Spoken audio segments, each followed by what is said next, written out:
राधे राधे भाई, मैं आसमत कुमार, रही है हमारी प्यारी स्कॉडा सलाविया। तो भाई जो लोग लंबे टाइम से जुड़े हुए हैं मेरे साथ वो भाई जानते हैं मैं 1.5 TSI ओन करता हूँ विथ मैनुअल गियर बॉक्स। ये जो भाई 1 2 3 4 5 6 देख रहे हो ये भाई मैनुअल गियर बॉक्स है। तो भाई आज का टॉपिक यही होने वाला है कि मैंने DSG छोड़ के मैनुअल ही क्यों लिया, और भाई DSG किसे लेना चाहिए और भाई DSG किसे नहीं लेना चाहिए, और अगर आप DSG ले रहे हो तो आपको किन बातों का ख्याल रखना है, और भाई आपको मैनुअल क्यों लेना चाहिए और मैंने क्यों मैनुअल लिया DSG गियरबॉक्स को छोड़ के, जो कि इतना फेमस है आज के टाइम पे, जो कि सबसे ज़्यादा भाई स्कोडा VW की गाड़ियों में ऑटोमेटिक में वही बिकता है। अगर 1.5 आप लेने जाओ तो ज़्यादातर लोग DSG ही प्रेफर करते हैं, मैंने क्यों नहीं किया प्रेफर। तो चलिए आपको हर बात का जवाब मिलेगा, तो बिना किसी डिले के वीडियो पे बनते हैं और जल्दी स्टार्ट करते हैं। और देख लो भाई हमारी गाड़ी थोड़ी गंदी भी हो गई है, फिर भी प्यारी लग रही है एज़ ऑलवेज़। तो भाई मैं सबसे पहले DSG के बारे में आपको कुछ कुछ बातें बताता हूँ, ठीक है। उसके बाद फिर मैं मैनुअल के ऊपर भी आऊँगा। तो भाई देखो मैं बता रहा हूँ आपको DSG 7 स्पीड, जो कि भाई DQ200 भी नाम है इसका, ठीक है। तो भाई DQ200 ये जो भाई DSG गियरबॉक्स है, जो कि 7 स्पीड मतलब 7 गियर्स के साथ आता है, ये किन किन गाड़ियों में यूज़ होता है ये आप जान लो। ये भाई जैसे VW की पोलो, वेंटो, फिर स्कोडा की एमियो, फिर अभी जो 2.2 कार्स आ रहे हैं जैसे स्कोडा की सलाविया हो गई, VW की वर्टस हो गई, फिर भाई जैसे VW की टाइगुन हो गई, या फिर कुशैक हो गई जो स्कोडा की आती है। ये मतलब इन सारी गाड़ियों में आती है, और भी कई गाड़ियों में आती होगी, मैं शायद नाम नहीं बता पा रहा हूँ, मुझे जितना पता है मैंने बताया। तो भाई ये जो गियरबॉक्स है बेसिकली जाना जाता है हाई परफॉर्मेंस के लिए और भाई बेटर फ्यूल इकोनॉमी के लिए, ठीक है। मतलब ये काफ़ी पावर एफिशिएंट है, मतलब फ्यूल एफिशिएंट है, और भाई परफॉर्मेंस भी काफ़ी अच्छी तगड़ी निकालता है। तो भाई चलो ये DSG है क्या। तो भाई बेसिकली जो DCT गियरबॉक्स आती है, जो आप सुने होंगे भाई Hyundai क्रेटा में आती है, किया की सेल्टोस में आती है, जो ये भाई DSG देता है, जो VW स्कोडा DSG के नाम पे देता है, वो भाई सेम ही गियरबॉक्स है जिसे DCT कहते हैं। ये मतलब DSG मतलब ये उन्हें DSG बोलते हैं, ठीक है।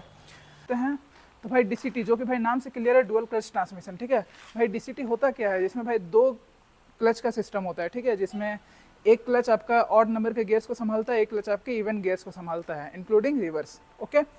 इन गाड़ियों में जो DSG गियरबॉक्स आती है, जो भाई स्कोडा VW ये सब दे रहा है, वो भाई आती है ड्राई क्लच, ठीक है। और मतलब जो DQ200 है वो भाई ड्राई क्लच सिस्टम है, ठीक है। और जो एक और आती है मतलब DQ250 वो भाई वेट क्लच है, ठीक है।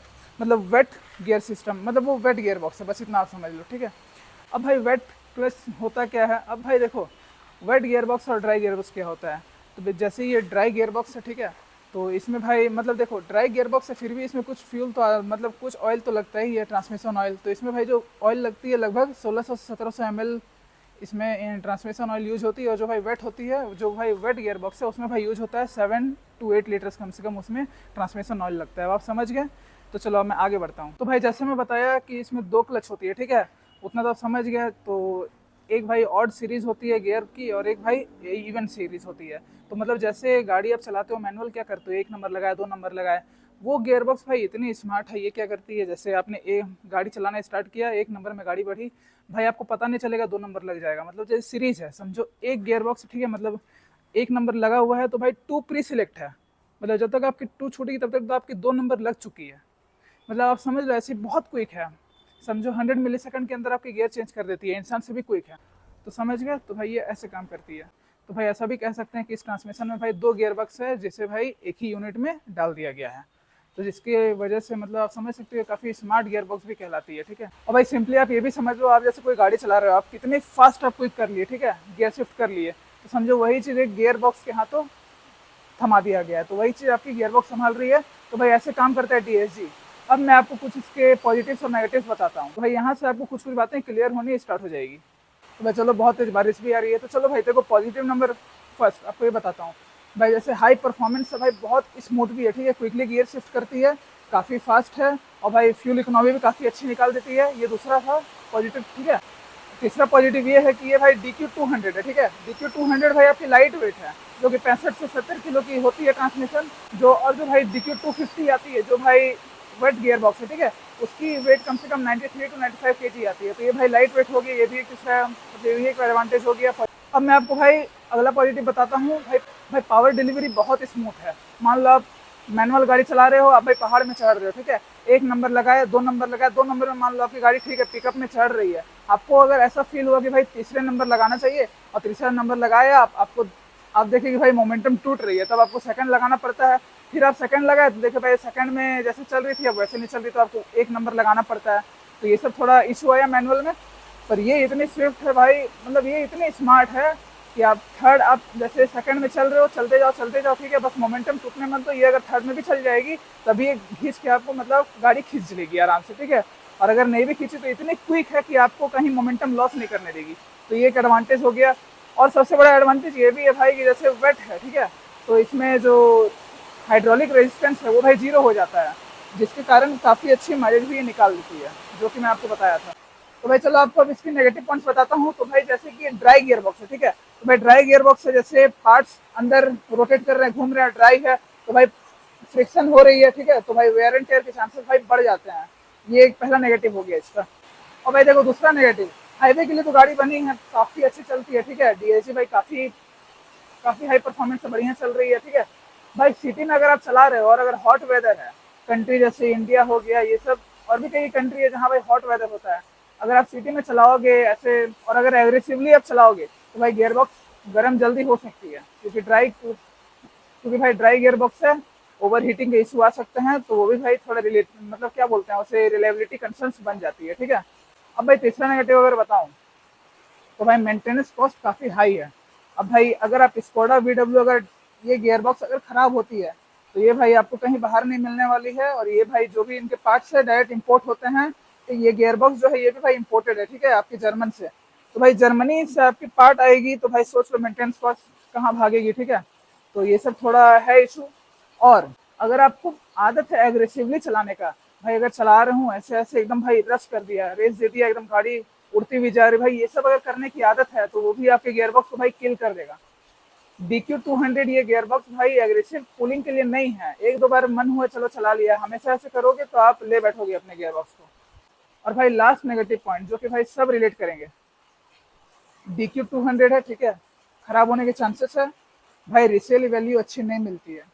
रिसेल वैल्यू में आपको इशू होगी आगे जाके, अगर आप बेचना अगर चाहोगे, अगर आप बेचने जाओगे तो रिसेल में थोड़ा इशू आएगा, आपको उतनी अच्छी वैल्यू आपकी गाड़ी की नहीं मिलेगी। और भाई अगर मैं बताऊं कि क्या क्या प्रॉब्लम इशू अगर इसमें देखने को मिला है, तो वो है भाई क्लच वेयर हो जाती है अगर आप ज़्यादा एग्रेसिवली चलाओगे। तो भाई बचाव का यही तरीका है, अगर आपको DQ200 अगर लंबा रखना है, अगर आपको काफ़ी अच्छे से यूज़ करना है, तो भाई आपको कुछ कुछ चीज़ों की आदत डालनी पड़ेगी, जैसे आप एग्रेसिव ना चलाओ। आप अगर सिटी में हो तो लोअर गियर में ही रखो, ज़्यादा गियर शिफ्ट मत होने दो, भाई अपने गियर तो चेंज कर लेती है 1 2 पर। आप कोशिश करो कि अगर आप मैनुअल में रख के चला सको, मैनुअल मोड में पैडल शिफ्टर भी आते हैं, तो वो थोड़ा बेटर होगा, ये भी आप कर सकते हो। तो भाई आई होप आप समझ गए होंगे DQ200 क्या है, गियर बॉक्स है, कैसे काम करती है, क्या एडवांटेज डिसएडवांटेजेस है, ठीक है। अब मैं भाई बढ़ता हूँ अपने मैनुअल ट्रांसमिशन के ऊपर। भाई मैनुअल गियर बॉक्स के बारे में बताने से पहले एक और बात मैं आपको बता दूं, जो भाई DSG गियर बॉक्स ये भाई 7 गियर्स के साथ आती है, तो काफ़ी अच्छा, अगर आप हाई स्पीड में क्रूज करते हो तो 7th गियर में काफ़ी अच्छा माइलेज निकाल देती है, ठीक है। अब जैसे मैं आऊँ अगर मैनुअल गियर बॉक्स में, तो ये भाई आती है 6 गियर्स के साथ। अब भाई देखो, जितने भी मैं डिसएडवांटेजेस बताया, जैसे DSG है इसमें काफ़ी इलेक्ट्रॉनिक्स होती है, जो इसके मैकेट्रॉनिक्स है, ठीक है, वो भाई इतना स्मार्ट है भाई, हर चीज़ को मॉनिटर करती है, जैसे गाड़ी कितनी स्पीड में चल रही है, क्या रेस है आपका, आपका एक्सेलरेशन कैसा है, आपका आरपीएम क्या है, मतलब आप, और गाड़ी कौन से गियर में है, तो कब कौन क्या शिफ्ट करना है, हर चीज़ भाई वो संभालती है। तो भाई ज़्यादा ही इलेक्ट्रॉनिक्स है और ज़्यादा ही थोड़ा मतलब कह सकते हैं, बहुत लंबी बातचीत है। तो भाई काफ़ी हॉचपॉच सा सिस्टम है, जो कि भाई गाड़ी बहुत अच्छे से परफॉर्म करता है गियर बॉक्स, ठीक है। तो ये सब चीज़ तो चलो हो गई। अब मैं भाई ये सब चीज़ मैं आपको क्यों बताया, अब मैं आपको बता रहा हूँ। भाई मैं लिया हूँ मैनुअल, मैं आपको जितने डिसएडवांटेजेस बताया कि भाई ओवर हीटिंग की इशू हो गई, मैं एग्रेसिव चला नहीं सकता जैसे DSG में, वो सब इसमें कुछ भाई ऐसा कोई चक्कर है ही नहीं, मैं जैसे मन वैसे चला सकता हूँ अपने मैनुअल गाड़ी को। मैनुअल गाड़ी का क्या मतलब है कि मैनुअली आपको सारा कंट्रोल मिला हुआ है, आप भाई जैसे दौड़ाओ, जैसे चलाओ, जैसे भगाओ। ऊपर से मैनुअल तो भाई जाने ही जाती है अच्छी बेटर फ्यूल इकोनॉमी के लिए, वो तो खैर आपके हाथ पे है। आप सेकंड नंबर पे एकदम भाई 100 खींच लोगे तो माइलेज नहीं मिलेगी, पर कुछ ऐसा जलने का, ओवर हीट ये सब का कोई इशू तो नहीं ना आएगा।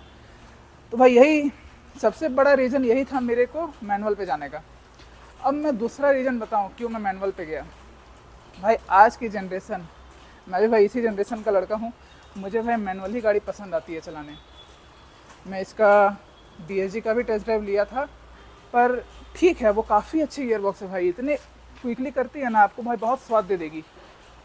उसमें ड्राइविंग मोड, स्पोर्ट मोड भी मिलता है। स्पोर्ट मोड अगर आप कर दो तो भाई वो हाई आरपीएम में जाके गियर चेंज करती है। तो मैनुअल में मज़ा कहीं ना कहीं है भाई, पैडल शिफ्टर भी है, पर जो लेफ़्ट लेग इंगेज करके जो चलाने का जो फील है वो भाई अलग ही है। और ज़्यादा मैं ही चलाता हूँ तो मुझे जो ज़्यादा चलाना है मैं उसे ही प्रेफर किया।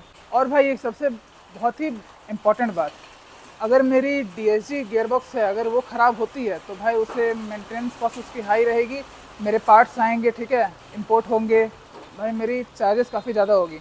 ये कल को अगर जाके अगर इसकी भाई मैनुअल है, ज़्यादा से ज़्यादा क्या होता है, क्लच प्लेट जलता है, वो जाता है, तो भाई क्लच जाएगा, उसे मैं जाके तुरंत चेंज करवा सकता हूँ, ठीक है, ज़्यादा से ज़्यादा मुझे 1 दिन लगे। उसके बाद क्या होगी भाई, क्लच चेंज करने के बाद आपका गाड़ी न्यू हो जाता है भाई, जैसे आपकी न्यू गाड़ी चल रही है वैसे आपकी चलने लगेगी ये भी। तो ये भाई ये काफ़ी बड़ा एडवांटेजेस है। तो ये कहीं ना कहीं बहुत बड़ा एडवांटेज बन जाता है मैनुअल गाड़ी के लिए। तो यार जितना मैं बताया आपको समझ आ रहा होगा कि मैनुअल गाड़ी के कितने एडवांटेजेस है। अब भाई देखो, हर चीज़ में कुछ अच्छाइयाँ होती है तो कुछ बुराइयाँ भी होती है। अब ऐसा नहीं है कि इसमें कोई डिसएडवांटेज नहीं है। वही डिसएडवांटेज जो मैं बताया, आपको एक लेग यूज़ करना पड़ेगा, ट्रैफिक में थोड़ी हो जाती है, मतलब ऐसा लगता है मतलब ट्रैफिक में जब मैं चलाता हूँ, टाइट ट्रैफिक रहती है सिटी में, तब लगता है यार कहीं ना कहीं ऑटोमेटिक ले लेना चाहिए था। तो ठीक है, ऐसे कोई दिक्कत नहीं है मुझे, ज़्यादा मेरा रनिंग हाईवे की होती है, इसीलिए मैं सेटिस्फाइड हूँ, हैप्पी हूँ। तो भाई यही रीज़न था मेरे इस गियरबॉक्स पे जाने का, मैनुअल गियरबॉक्स पे। तो भाई यही रीज़न था जिसकी वजह से मैंने मैनुअल ऑप्ट किया। तो आई होप आप समझ गए होंगे मेरा पॉइंट। तो बताना, तो भाई आप बताना, आप अगर होते तो आप कौन सा गियरबॉक्स लेते, और आप अगर कभी लोगे तो आप मैनुअल प्रेफर करोगे या ऑटोमेटिक प्रेफर करोगे 1.5 TSI में।